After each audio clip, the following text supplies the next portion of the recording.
I grew up in a Jewish area, completely secular. I knew I was Jewish. It's something I did, but I can't say that there was any particular excitement. I went through college and I became very motivated and driven academically. I was sort of a one-track mind. Went to medical school, then training as a resident, and then became into the field of urology. At this point, here I am. I'm a doctor now.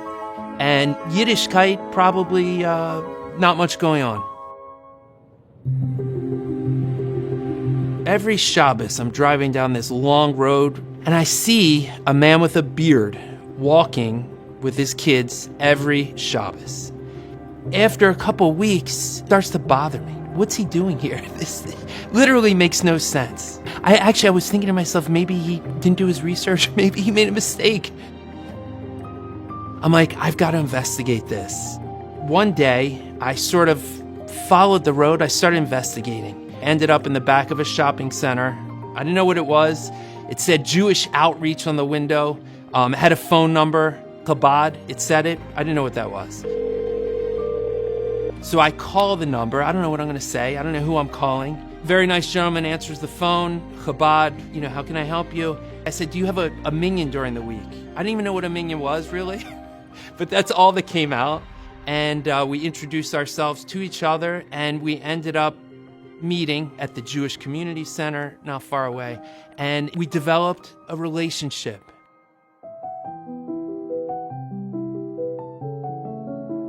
Here is a rabbi who's sort of introducing me to a Yiddishkeit that I didn't know existed. This is something I never knew about. So I get onto Chabad.org, and there's this trove of audio lectures and videos, and I was overwhelmed. I'm like, I want this. I couldn't find enough time in the day. Trips with wisdom, the words of Hashem, and then I realized, wait a second, like this that I'm listening to, I have this here. This is my friend, Rabbi K. This is what he's offering. And so I would say the relationship exploded.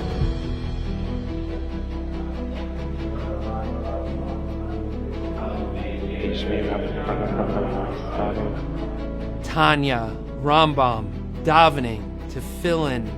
Baruch Hu es Adonai Barach.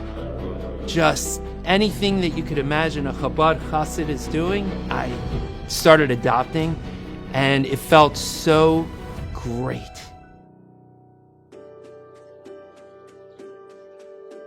I was very centered on my growth in my Yiddishkeit, but I found that I was taking my kippah off. I'm in my office, but I changed uniform. And one day, I'm like, why am I taking my kippah? This doesn't feel right. And I start seeing patients with my kippah. And what I noticed was that the patients start talking to me about anything Jewish. And so I became engaged with them, and I started opening up and talking more comfortably about things Jewish.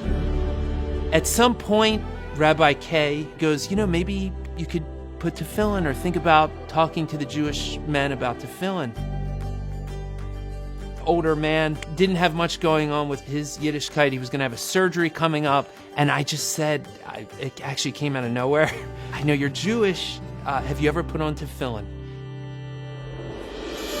Baruch Atah Adonai Eloheinu Melech Haolam Asher Kiddishanu B'mitzvotav B'tzivanu Lehaniach Tefillin. Beautiful, beautiful.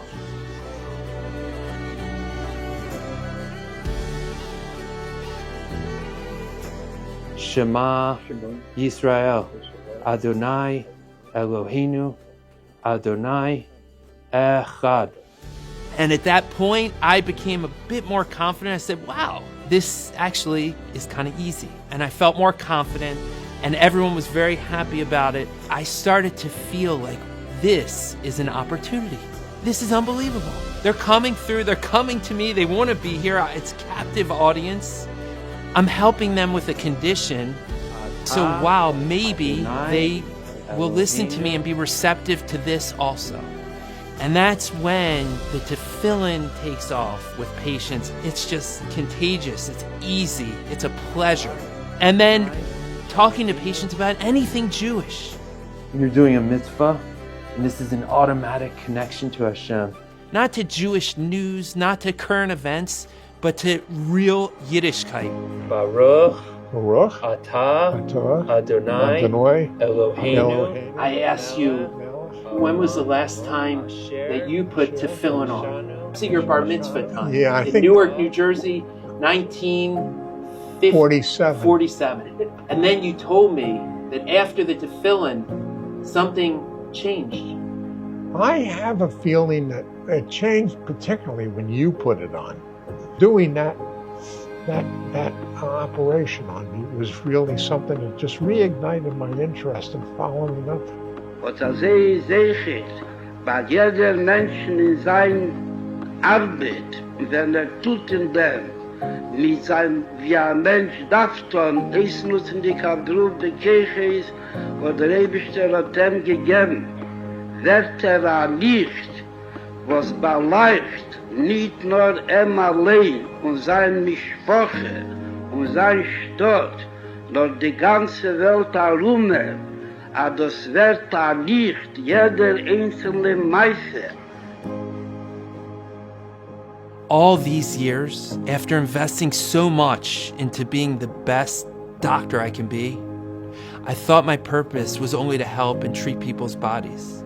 Now I realize that with the Rebbe's inspiration to reach out to every Jew, I'm here to ignite Jewish souls.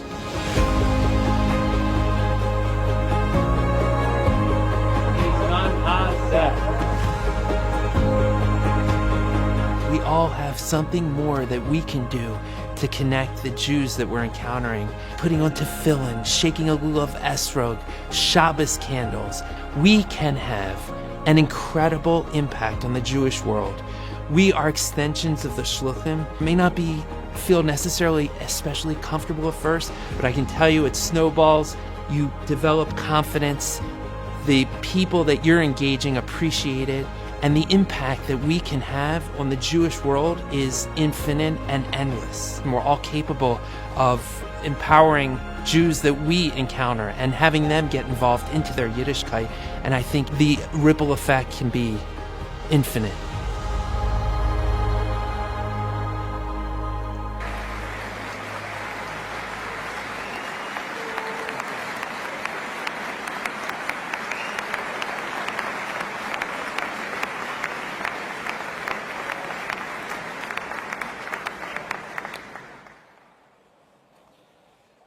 Now you know who I am.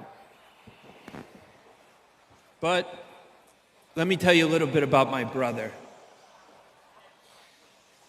Not so many years ago, his life was unraveling. The optometry business he had spent years building was on the brink of collapse. He faced enormous personal struggles and was in a very dark place emotionally. At the same time, Rabbi Yaakov Kaplan and his family moved into his neighborhood and tried to engage him in Yiddishkeit. His initial response was less than positive. But a shliach does not give up. He kept coming patiently, with warmth and friendship. And little by little, a connection and bond formed between the two. They spoke about life, Judaism, and purpose, awakening his neshama. Their journey took them to the Ohel, marking a pivotal moment in my brother's transformation. All of his personal and business struggles were literally transformed into revealed blessings.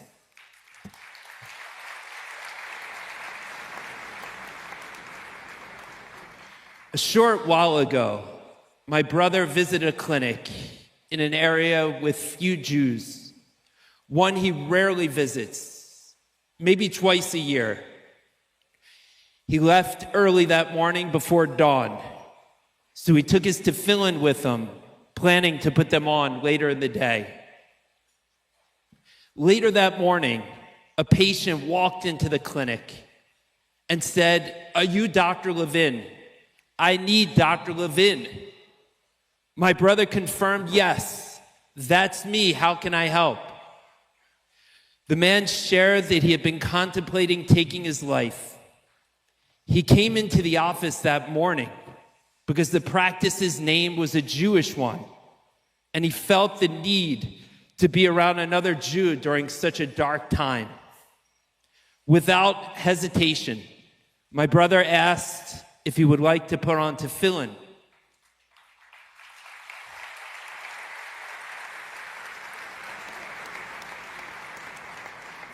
The man agreed.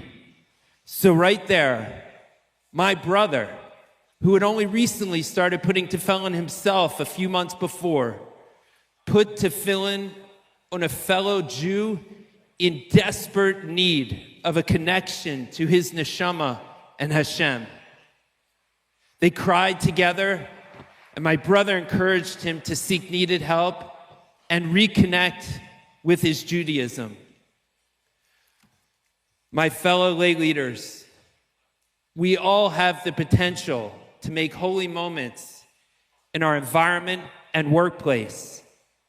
I encourage you to reach out to someone and ask them to do a mitzvah. You can literally change a life.